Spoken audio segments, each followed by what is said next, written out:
이 사무엘상 7장 5절부터 11절 말씀을 본문으로 기도로 민족의 등불이 되십시오라는 제목으로 잠시 하나님의 말씀의 은혜를 나누고자 합니다.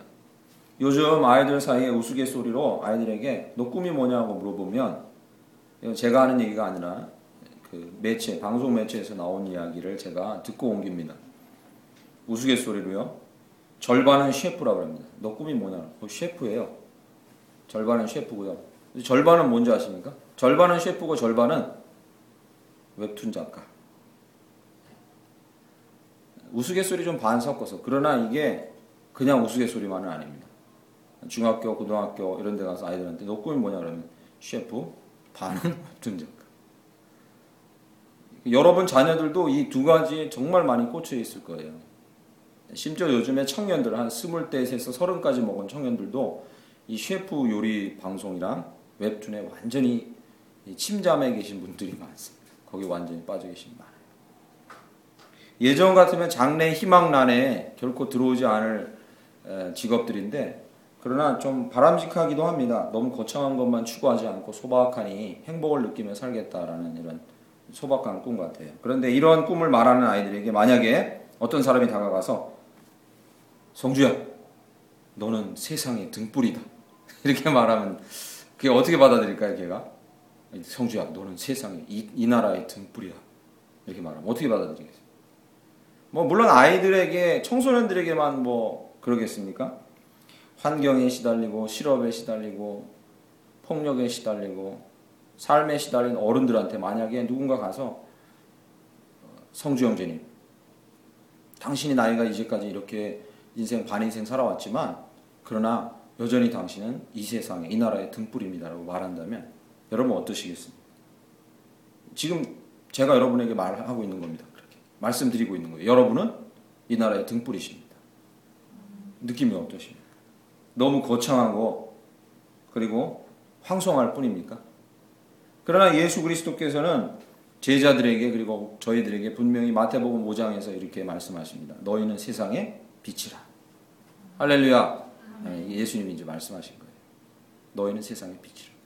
왜 등불이라고 제가 바꿔 얘기하냐면, 예수님이 그러고서 바로 다음에 이어지는 말씀에서 뭐라 하시냐면, 등경에 등을 올려놓지 밑에 놔두지 않는다. 일반적으로 비추어서 없어지는 빛이 아니라 등불, 꾸준하게 어디를 비추어서 밝히는 등불이라는 거죠.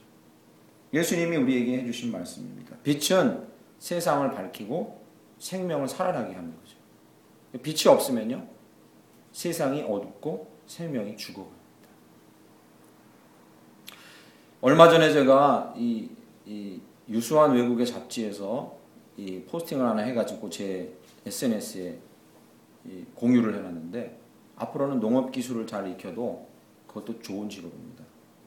이 야채나 배추, 농산품을 기를 곳이, 장소 자체가 줄어들고, 그리고 특히 친환경 그 작물들에 대한 수요는 큰데 너무 농약을 치고 키워서 앞으로는 어떤 게 유망하냐면, 이런 건물 같은 건물인데 기둥만 있고 벽은 없는 이런 건물, 한 10층, 20층짜리 건물을 짓고 중간에 벽은 없어요. 방도 없어요. 거기서 뭐 하냐면 LED를 활용한 친환경 농사를 짓는 거예요.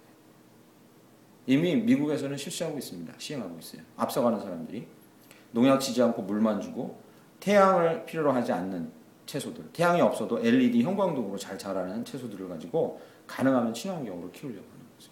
거기서도 빛이 있어야 자라나는 거예요.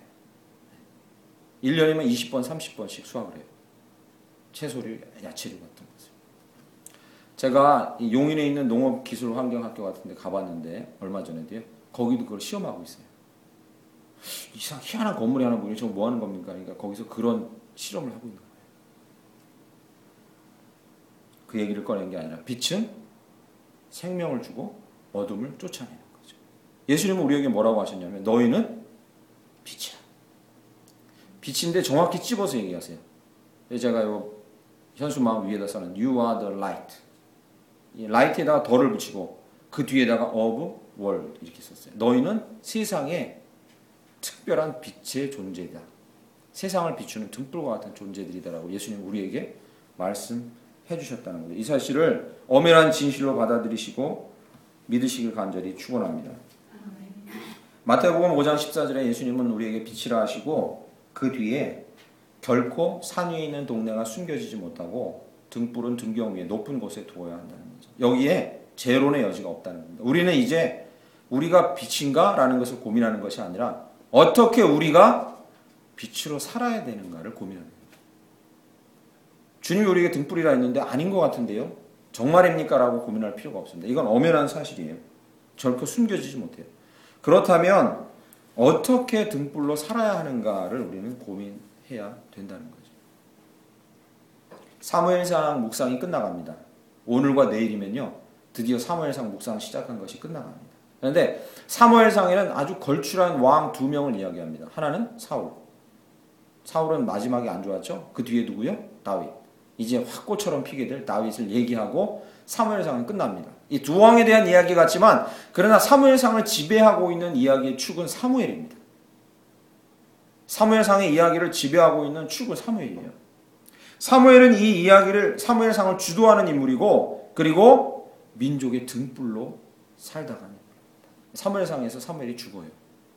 그러나 그에게 수식어를 붙인다면 그는 민족의 등불로 살다가는 인물이라는 거죠. 우리에게도 만약에 하나님께서 너는 빛이라 즉 세상을 비추는 등불이라고 말씀하셨다면 오늘 사무엘의 삶을 잠깐 조명해 보면서 어떻게 우리가 죄론의 여지가 없는 이 땅의 등불로 어떻게 살아갈 수 있는가를 잠시 짧은 시간이지만 살펴보려고 합니다. 사무엘을 살펴보려면 사무엘 1장, 사무엘상 1장을 놓치지 않을 수 없습니다. 놓치면 안 됩니다. 1장엔요. 사무엘의 탄생한 배경이 등장합니다. 여러분 아실 겁니다. 그죠? 사무엘의 어머니 한나는 아이를 낳을 수 없는 여인이었습니다. 요즘 같으면요. 의술이 발달해서 다양한 실험을 할 수 있어요. 시험관하기, 체외 수정할 수 있어요. 그러나 당시에는 방법이 아무것도 없었습니다. 딱 하나. 이게 뭐겠습니까? 기도할 수밖에 없었던 거죠. 기도할 수밖에 없었습니다. 이 수원여기도요. 바로 옆에 여기 수원 삼성 가는 길에 제 제자가 하나 사는데 지금 결혼한 지 4년 넘어가고 5년 다 되는데 아이가 없어요. 인공시험관을 해도 이 너무 고통스러워요. 아시죠? 들어보셨죠? 시험관으로 인공하게 가지려면 너무 고통스러워요. 그러니까 한번 했는데 그것도 여러 번 하기가 힘들어요. 너무 고통스러워 하더라고요. 이 여인의 고통을 여러분 아실 겁니다. 이 사무엘의 어머니 한나는 기도했습니다. 간절히 기도했습니다. 기도하는 것을 보고 제사장 엘리가 술 취하는 것이 아니냐라고 얘기할 정도로 기도했습니다. 사무엘이 태어난 것조차도 기도 때문입니다. 사무엘은 기도로 말미암아 이 땅에 생겨난 존재인 거죠. 그것뿐만이 아닙니다. 사무엘은 태어난 다음에 젖을 떼고 바로 성소에 맡겨져서 성소와 제사장들을 섬기는 일을 감당하면서 평생 살았습니다. 당시의 풍습으로는요. 레위인들, 모든 지파가 아닙니다. 12지파 중에 레위 지파인들은 20살이 되면 25살이 되면 50살까지 성소에서 의무 복무를 해야 돼요. 우리나라 군인들 군복무하듯이 레위인들은 25부터 50까지 20년이 넘는 세월을 성소에서 섬겨야 돼요. 그걸 섬기고 나야 자유인이 돼요. 그런데요. 사무엘의 어머니 한나는 사무엘을 그냥 평생 성소에 바쳤어요. 이게 중요한 게 아닙니다. 성소에서 오늘 사무엘상 2장 21절은 아이 사무엘은 여호와 앞에 자라니라 이렇게 썼어요. 젖을 떼고 바로 성소에 바쳐지고 하나님 앞에서 자라난대요. 그런데 하나님 앞에서 자라나는 게 중요한 게 아닙니다. 사무엘상 3장에 그 하나님 앞에서 사무엘이 무엇을 하고 있었는가가 중요합니다. 사무엘 3장은 저와 여러분이 잘 아는 이야기가 거기 등장합니다. 뭐요? 사무엘이 자고 있는데 하나님 부르세요. 사무엘아, 사무엘아. 사무엘이 어디로 달려갑니까? 엘리에게 달려갑니다. 또 부릅니다. 사무엘아, 사무엘아. 또 사무엘이 엘리에게 달려갑니다. 그 과정을 통해서 하나님께서는 무엇을 사무엘에게 가르치고 계신 겁니까? 기도를 가르치고 계십니다. 하나님과 어떻게 교제하고 대화 나누는지를 가르치고 있는 거죠. 즉 사무엘이 탄생한 것도 기도 덕분이요. 사무엘이 자라나는 과정도 기도를 배우는 과정이라도 과언이 아닌 거죠. 사무엘이 성소에서 자라나는 내내 했던 행동이 계속해서 반복한 게 뭐냐? 기도를 배운 것이죠. 하나님과 교제하는 기도를 배운 것입니다. 뿐만 아닙니다. 오늘 본문을 지나서 사무엘상 12장에 보면 이제 사무엘이 거의 말년이 가까워오는 이 시점에 사무엘이 이스라엘 백성을 다 모으고서 사무엘의 마음에 간절한 소망 하나를 얘기합니다. 내가 나이가 많고 이거 죽을 때가 다 됐는데 그러나 내가 너희에게 내가 숨 쉬는 목적, 내가 숨 쉬는 이유, 내가 숨이 남아있는 동안에 결코 포기하지 않을 일 하나를 내가 너희에게 맹세하겠다. 12장 23절은 이렇게 얘기합니다. 나는 너희를 위하여 기도하기를 쉬는 죄를 여호와 앞에 결단코 범하지 아니하겠다. 이게 사무엘의 말년의 한 고백이에요. 이스라엘 백성을 불러놓고 나의 목숨이 붙어있는 한 내가 가장 소중한 일이 무엇이냐. 나를 위해 민족을 위해 기도하는 것이 가장 소중한 일. 즉 다른 말로 하면 무엇이겠습니까?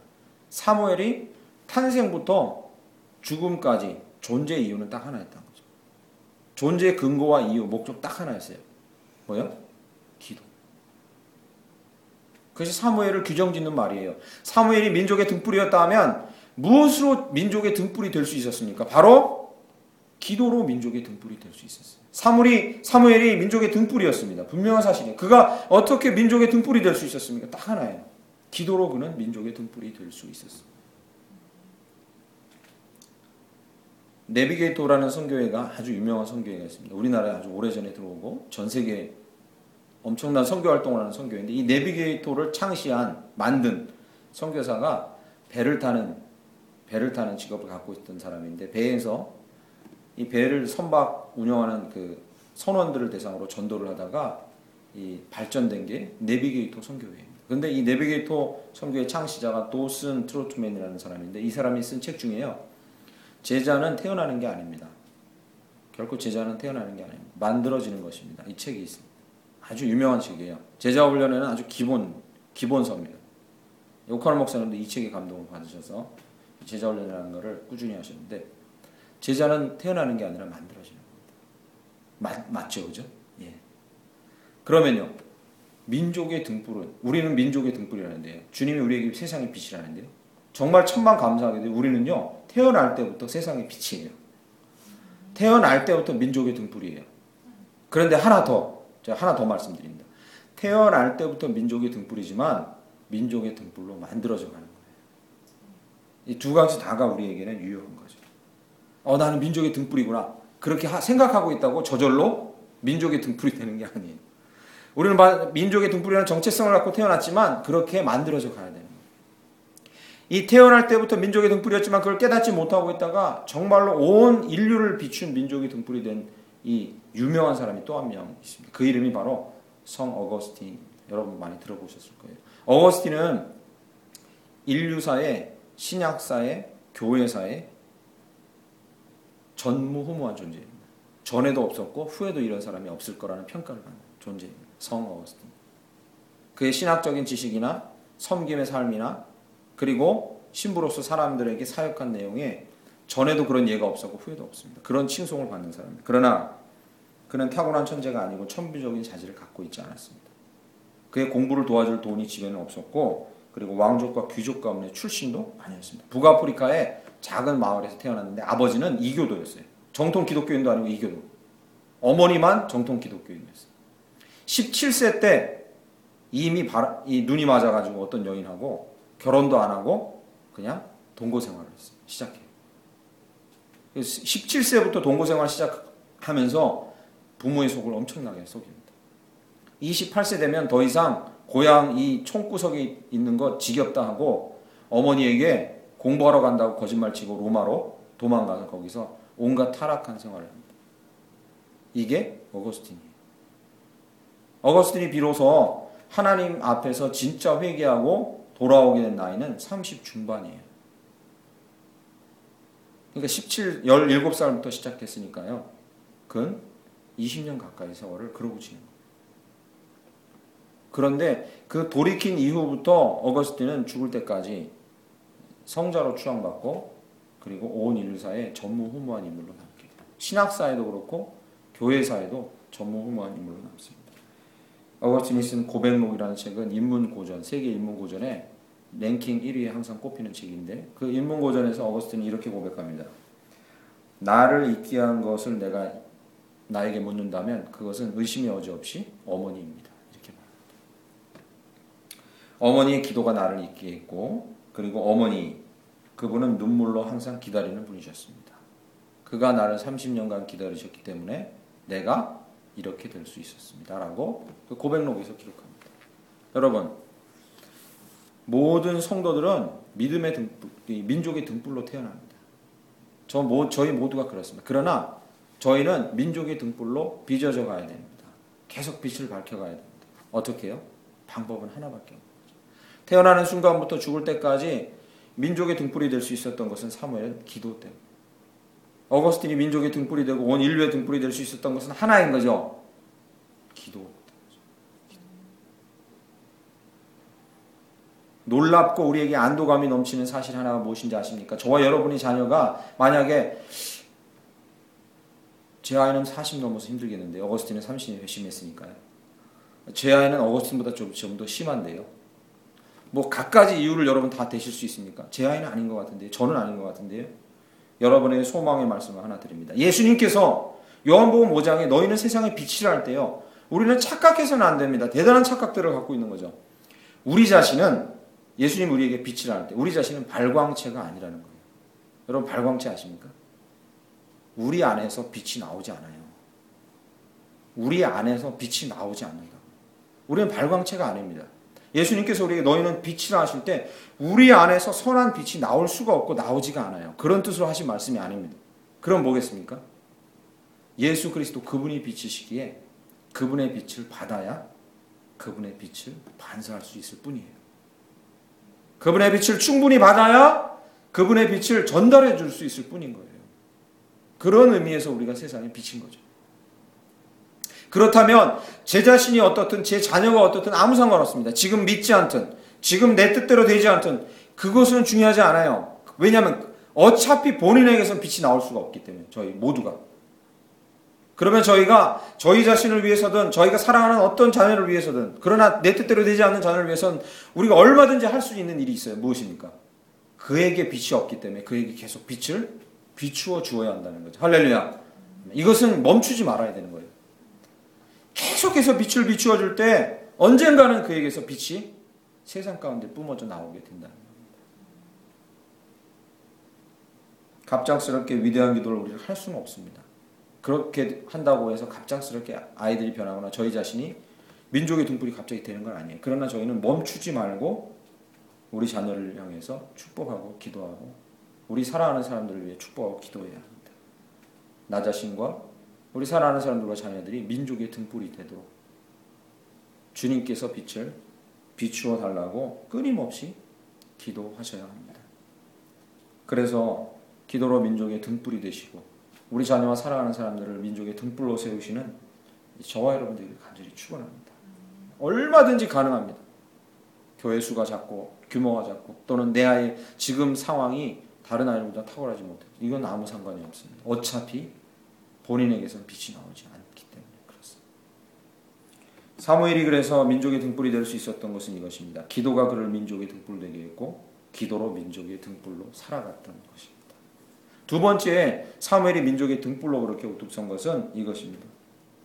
사무엘이 이스라엘 백성을 위해 한 행동 중에 가장 단순하면서도 탁월한 행동은 바로 이것입니다. 그들의 죄를 자기의 죄처럼 고백한 것. 기억하십시오. 왜 그가 민족의 등불이 될 수 있었냐? 기도의 방법이 탁월하고 기도에 아주 무슨 노하우가 있었냐? 기도의 내용이 중요합니다. 민족과 나라의 사람들의 아픔을 내 아픔으로 알고 그리고 그것을 회개할 수 있었다. 자기 아픔으로 알고 기도할 수 있었다는 것입니다. 레위기 31장은 이렇게 얘기합니다. 아버지가 신포도를 먹었으므로 아들의 이가 시다하지 아니하겠고. 이 말씀이 뭐냐면 하나님이 이거 천명하신 거예요. 뭐라고? 아버지가 신포도를 먹으면 아들은 이빨이 시지 않아요. 당연한 거죠. 그죠? 죄를 지은 것과 빗대어서 하시는 말씀이에요. 아버지가 죄 지었다고 그 죄 아들이 그 죄값을 담당하지 않습니다. 죄값은 자기가 자기 거 담당합니다. 그러니 두려워하지 마세요. 우리가 죄 짓는다고 자녀가 어떻게 잘못되냐 이거 두려워할 필요는 없습니다. 아버지가 지은 죄는 아버지 때 끝납니다. 본인에게 묻습니다. 그런데 그럼에도 불구하고 하나님 우리에게 원하시는 게 뭐냐면 느헤미야와 사도 바울 우리가 계속 살펴보겠지만 에스더 이런 사람들 통해서 살펴보지만 맞습니다. 자기 죄를 자기가 담당해야 되지만 그러나 희생과 헌신하는 마음으로 민족과 내가 사랑하는 사람의 죄를 안고 공감하는 마음으로 그 죄를 안고 우리가 그 죄를 자백한다면 더 놀라운 역사가 우리에게 임할 줄 믿습니다. 이 하나님께서 우리에게 주신 겁니다. 물론 각자가 자기의 죄를 담당합니다. 그러나 오늘 사무엘상 7장 말씀해 보시면 본문에 사무엘이 5절에 온 이스라엘을 미스바로 모이라 합니다. 그리고요 뭐 합니까? 내가 너희를 위하여 여호와께 기도하리라 하매. 민족의 아픔과 죄와 위기를 자신의 것으로 여기고 회개하고 기도하고 있는 사무엘의 모습을 볼 수 있습니다. 여러분 지금요 사무엘은 되게 이스라엘 백성 자체에 분노하고 있어요. 왜냐하면 왕을 세워달라는 그 고집에 분노하고 있고 사무엘의 타락에 분노하고 있어요. 사실 꼴도 보기 싫을 거예요. 이스라엘 민족. 그러나 그럼에도 불구하고 그런 죄악 가운데 있는 이스라엘 백성, 그 아픔 가운데 있는 죄 가운데 이스라엘 백성을 곰곰하고 끌어안고 그 죄를 자기 죄인 것처럼 여기고 계속해서 자백하는 것이 사무엘을 민족의 등불로 세운 이유입니다. 이 시대의 안타까움이 무엇입니까? 여러분 이 시대의 안타까움이 무엇입니까? 이 대한민국이 돌파구가 없다고 하는데 왜 돌파구가 없냐면 기술이 발전되지 않아서 돌파구가 없는 게 아닙니다. 남의 죄를 끌어안고 내 죄라고 자백하고 회개하기는커녕 자기 거를 남에게 덤탱이를 씌우고 넘겨주고 책임 회피하는 것이 이 나라에 만연된 상황이라 이 나라에 소망이 없는 겁니다. 기술이 발전이 안 돼서 소망이 없는 게 아니에요. 이 시대의 아픔이 무엇입니까? 엊그저께 세월호 잠수사 한 명이 죽었습니다. 세월호 잠수하던 한 명이 죽었어요. 잠수사로 생활할 때 세월호 사건이 일어나기 전까지는 그렇게 행복하게 살았던 사람이에요. 잠수사 돈 많이 받거든요. 그 자기 가족하고 행복하게 살던 사람인데 세월호 이 구조 현장에 나갔다가 구조하면서 병을 얻게 됐는데 이 사건을 조사하는 그 청문회에 출두해가지고 무슨 말만 하면 위증이라 하고 거짓말이라 하고 잘못되고 해경이 계속해서 그 사람한테 모든 걸 덮어 씌우는 거죠. 자기들이 책임 안 지려고 어떻게든지 덮어 씌우려는 거예요. 잠수사들한테. 이 사람이 너무 억울해서 그 잠수하는 일을 포기하고 단일하고 돈일하고 이 일 저 일 전전하다가 술에 쩔어 이렇게 저렇게 살다가 급사했어요. 이 사회가 기술이 없어서 발전이 안 되고 돈이 없어서 발전이 안 되고 그걸 뭐라 그러죠? 하여튼 해결법이 없는 게 아닙니다. 이 나라가 그런 게 없어서가 아닙니다. 제가 흥분해가지고 이 말이 좀 그게 없어서가 아닙니다. 그러면요 남의 죄와 남의 허물을 덮고 끌어안으려는 노력은커녕 전가하고 회피하고 뒤집어 씌우려는 어디서부터? 아예 그냥 꼭대기에서부터. 그래서 이 나라에 소망이 없다고 생각할 수밖에 없어요. 여러분 사무엘이 오늘 7장 5절부터 나오는 말씀이에요. 내가 너희의 죄를 안고 기도하겠다고 결심하고 사람들을 미스바에 모았을 때 어떤 일이 일어납니까? 막 하늘이 열리고요. 빛이 막 비치고 하나님이 막 양팔을 벌리고 합니까? 아닙니다. 무기를 버리고 회개운동하려고 모였는데 블레셋이 쳐들어와. 그 소문을 듣고 얘네들 지금 정신 나갔네.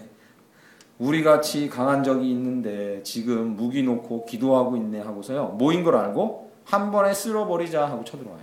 오늘 본문 말씀 내용이에요. 블레셋이 모였다 함을 듣고 쳐들어옵니다. 그러나 민족을 위해 자기의 일로 남의 죄를 안고 자기의 일로 알고 회개하고 기도하려는 그 사람 한 사람이 있는 그 자리에 어떤 일이 일어납니까? 블레셋은 이스라엘을 손도 못 댑니다. 하늘에서 우레가 발하고 그 우레로 말미암아 블레셋이 도망가고 처참하게 패배합니다. 하나님 우레를 내리셔서 이스라엘 백성은 손도 까딱하지 않고 승리하게 해주시고 그 대적 블레셋은 물러가게 하십니다. 사랑하는 성도 여러분 얼마나 대조적입니까?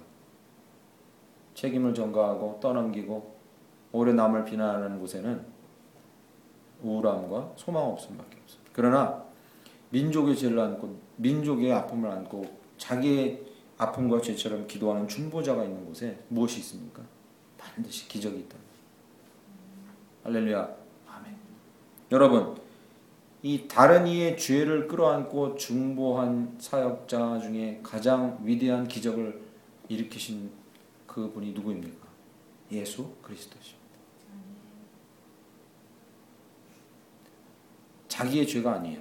온 인류의 죄를 자기의 죄로 끌어안고 중보하시며 중보자로 죽으셨던 그 예수 때문에 온 인류에 씌워진 죄와 죽음의 저주가 풀려진 줄 믿습니다. 참 놀라운 원리죠. 다른 사람의 죄를 안고 그것을 중보하며 죽은 예수 때문에 이 땅에 생명이 있고 빛이 들어오고 죽음의 저주가 생명으로 바뀌었다는 겁니다. 그래서 예수님께서는 이런 말씀을 하실 자격이 있는 거예요. 나는 세상의 빛이라. 이 말씀을 하실 수 있는 자격이 있는 거죠. 그리고 우리는 그분으로부터 빛을 받아 등불의 역할을 감당하게 되는 것입니다. 우리는 민족의 등불입니다. 할렐루야. 아멘. 여러분 명심하시고 결코 잊지 마십시오. 우리는 민족의 등불입니다. 거창한 일을 행하는 것도 좋지만 우리가 민족의 등불로 서기 위해서 두 번째 저와 여러분에게 말씀드리고 싶은 것은 민족의 곳곳에 죄악을 놓고 우리의 문제처럼 여기고 우리가 많은 일을 행동을 하라는 것이 아니라 회개를 대신할 수 있고 공감하는 마음으로 애통하는 마음으로 대신이라도 회개할 수 있다면 엎드려야 합니다. 하나님께서 우리의 회개를 들으시고 이 민족을 고치시고 나라를 고치시고 가정을 살릴 것을 믿습니다. 아멘. 여러분 주보 맨 앞부분을 보시죠. 주보 맨 앞부분 표지를 보시죠. 거기에 제가 디모데전서 2장 1절과 2절을 써놨습니다. 그 2장 1절 2절 말씀 주보를 보시고 한번 잘 보시고 천천히 저와 함께 읽어보시겠습니다. 시작. 모든 사람을 위하여 간구와 기도와 도구와 감사를 하되 임금들과 높은 직위에 있는 모든 사람을 위하여 하라. 이는 우리가 모든 경건과 단정한 중에 고요하고 평안한 생활을 하려 함이니라. 아멘. 유진 피터슨이라는 사람이 쓴 메시지를 통해서 다시 본문을 보면 이렇습니다. 그대가 아는 모든 방법을 동원해서 그대가 아는 모든 사람을 위하여 기도하십시오. 그러나 특히 통치자들과 정부가 바르게 다스릴 수 있게 해달라고 기도하십시오. 그래야 우리가 겸손히 묵상하면서 단순하게 사는 일에 조용히 마음을 쏟을 수 있을 것입니다. 왜 우리가 우리 잘못도 아닌데 이 민족을 위해서 이 민족의 죄와 잘못을 위해서 기도해야 합니까? 그것은 바로 우리의 신앙생활을 위해서 그렇습니다. 우리가 하나님 앞에서 경건하고 평안한 신앙생활을 할 수 있으려면 이 민족이 살아야 하기 때문입니다. 저희는 내일부터 30날 내일부터 6월 마지막 날 30날까지 11일 동안 민족을 위한 특별 기도를 갖습니다. 뭐 따로 많이 모이거나 모임은 갖지 않습니다. 2030이라고 붙인 이유가 20날부터 30날까지지만 그러나 기억하십시오. 2030에 다른 의미가 있습니다. 20은 우리 성도들이 많지 않습니다. 그래서 제가 많은 숫자를 적지 않았는데 우리 성도들이 모두 힘을 합쳐서 이 열 하루가 되는 날 동안에 20기의 금식을 우리가 하기를 원합니다. 가능하시면 11일 동안 한 끼 정도 금식하시는 분 계시면 좋고요. 2끼 하셔도 되습니다. 저는 평균 하루에 한 끼나 2끼 정도를 할 테니까 그러면 20끼는 충분히 채워집니다. 30은 무엇이냐면 30시간의 기도를 우리가 하나님 앞에 드리기를 원합니다. 이 열 하루 동안에 30시간은 많은 시간은 아닙니다. 여러분 이 주보 안에 주보 뒷부분에 이 주보 안쪽 편에 보시면 여기 기도 제목을 제가 적어놨습니다. 기도 제목을 적어놨는데 여러분 이 주보를 보시고 특별한 기도 내용을 하시려 하지 마시고 이 주보 안에 있는 기도 내용을 한 번만 정독하시면서 읽으시고 예수님의 이름으로 기도드립니다. 아멘 하면 딱 5분 정도가 걸립니다. 천천히 읽으시면 5분 정도 걸립니다. 이렇게 하루에 5분을 기도하시면 열 하루 동안 하시면 한 사람이 1시간 정도의 기도를 열 하루 동안 하실 수 있습니다. 그죠? 30시간의 기도를 어떻게 채우냐면 저는 예배당에서 하루 2시간 정도의 기도를 채우도록 하겠습니다. 그러면 저희 성도 모두가 30시간을 기도할 수 있을 것입니다. 아시겠죠? 네. 이 민족을 위해서 저희는 기도해야 합니다. 정말로 이 민족을 위해서 기도해야 합니다. 이 민족이 앞으로 정말로 큰 중요한 이 터닝 포인트를 맞이하게 될 것입니다. 여러분 저 며칠 전에 뉴스 기사 난 거 여러분 보셨습니까? 미국의 어떤 사이트에서 김정은이 피살됐다는 여인이 폭탄을 안고 김정은한테 달려들어서 김정은이 피살됐다는 병원으로 옮기다가 자세하게 써놨어요. 이것도 병원으로 옮겼는데 죽었다 이런 식으로 써놨어요. 그래서 그게 막 일파만파 해갖고 퍼지는 와중에 우리나라 국방부에서 사실무근이라고 확인을 해주는 바람에 더 이상 이제 퍼지지 않았습니다. 근데 저는 이 소식을 들으면서 어떡하나 이런 것보다는 할렐루야, 기도응답이 됐습니다. 이제 기도응답이 됐습니다. 어떻게 다음 순서는 어떻게 하실 겁니까? 이런 마음이 들더라고요. 열리는 건 분명합니다. 그것도 우리 세대에 열릴 겁니다. 오래가지 않습니다. 그러면요, 민족을 위해 기도하고 뭔가 준비를 어떻게 해야 되고, 그리고 통일이 되면 우리가 어떤 방향으로 어떻게 남북한이 나아가야 될지를 우리는 알 수가 없어요, 자세히. 왜?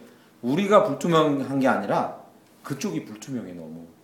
너무 많이 가려져 있던 나라라 뭔가 우리가 계획하려 해도 그쪽이 너무 불투명해서 열리고 봐야 우리가 계획한 것들이 잘못된 게 있나 또는 다른가를 알 수 있어요. 그렇다면 하나님께서 한 걸음 한 걸음 계속 인도해 주셔야 될 줄로 믿습니다. 민족을 위한 등불로 우리를 이 시대의 이 땅 가운데 세워두신 줄 믿습니다. 아멘. 한 주간도 이 민족의 등불로 서십시오. 다른 방법을 많이 요구하는 게 아닙니다. 저와 여러분에게 기도로 민족의 등불이 되실 수 있습니다.